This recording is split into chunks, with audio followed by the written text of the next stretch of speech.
Oil leakage in pipe crimping tool. Oil leakage from the clamp head. Open the pliers head. Place the parts aside. Remove the hydraulic plug. Remove the backup ring and the O-ring. Clean the sealing ring with rust remover. Prepare spare sealing rings. Replace with a new sealing ring and O-ring. Reinstall the piston. Press down hard.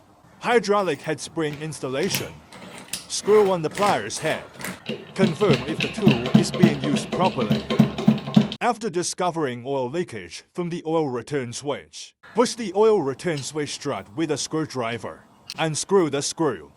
Remove the damaged sealing ring. Prepare spare sealing rings. Replace with a new sealing ring.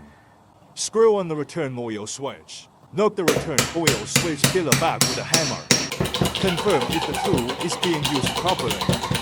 When there is oil leakage at the grip, remove the snap ring. Remove the pin. Take down the grip. Pull out the spring plug. Remove the O-ring. Remove the damaged sealing ring. Prepare spare sealing rings. Replace with a new backup ring. Replace with a new O-ring. Install the spring pin. Place the grip and install the latch. Install the retaining ring. Confirm if the tool is being used properly.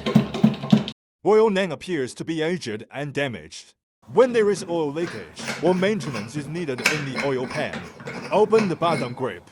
Remove the oil plug. Pour out oil.